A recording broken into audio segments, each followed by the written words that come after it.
mtu ambapo alikuwa amekataliwa, lakini neema ya Mungu ikatafuta. Katika nyumba ya Yese kulikuwa watoto mingi sana katika nyumba ya Yese, lakini Samuel akaenda katika nyumba ya Yese akujua nani ambapo atakampaka mafuta kwa sababu hawe mfalme. Lakini neema ya Mungu ilimtafuta Daudi katika poli.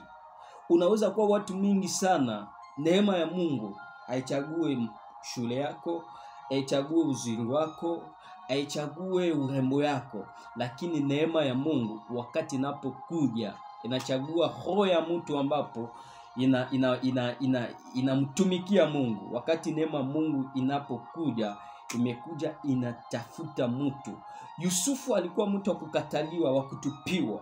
Ejalishe mateso ngapi ambapo unapitia, ejalishe shida ngapi ambapo unapitia, ejalishe mateso ngapi ambapo paka sasa hivi hone, lakini neema ya Mungu ikakuja kutafuta mtu moja katika nyumba ya Yese, na Daudi akapakaliwa mafuta.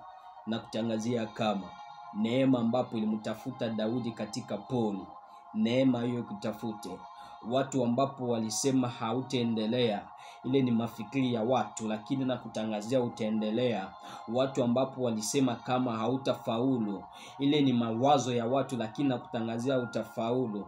Katika mwisho wa mwaka kunakuwa neema ya Mungu ambapo itajitukuza katika maisha yako. Chochote ambapo Mungu aliahidi katika hii mwezi kitatimilika. Ejadali umepitia changamoto namna gani, ejadali umekataliwa namna gani, ejadali unazariliwa namna gani, lakini ambapo Mungu aliposema ndani ya maisha yako katika hii mwaka, katika miezi 2 baada baki hapa, utaishi neema ya Mungu, utashuhudia matendo ya Mungu, utashuhudia ukubwa ya Mungu, utashuhudia kibali cha Mungu. Hata watu wakukatae, hata watu wakutupe, hata watu wakudharau, hata watu wakuone kama haifai. Usijali kila mtu ambapo anapokuja kwako. Sometimes Mungu anaruhusu watu waende mbali na wewe kwa sababu waone miujiza yako. Wakati watakapoona miujiza yako, wale ambapo walisema mabaya kwa ajili yako watabadilisha masemi.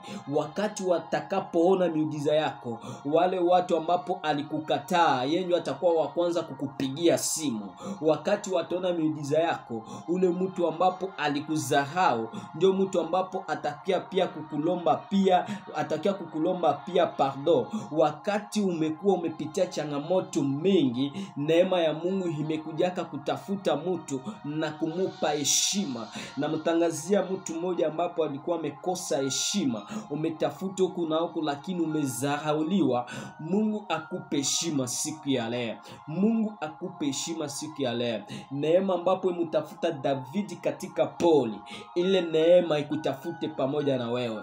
Neema ambapo imutafuta Daudi katika poli, ile neema ikutafute pamoja na wewe. Neema ambapo ilitafuta Daudi, ejadali vita ngapi ambapo unapitia, ejadali changamoto ngapi unapitia, ejadali kukataliwa ngapi ambapo umepitia, ejadali kuchukiliwa ngapi ambapo umepitia, lakini neema hiyo ikamchukua Yusufu kutoka katika nyumba baba yake, ikamupeleka kwanza wamtupe katika poli, ikampeleka kwanza Yusufu aujishe awe ndani ya soko, ikamutosha hapo kwenye soko, ikampeleka katika nyumba ya Farao, ikamutosha katika nyumba Farao tena, lakini neema ikajitukuza hapo na Yusufu akapata kibali. Neema hiyo na kutangazia uwe mtu wa kibali katika maisha yako.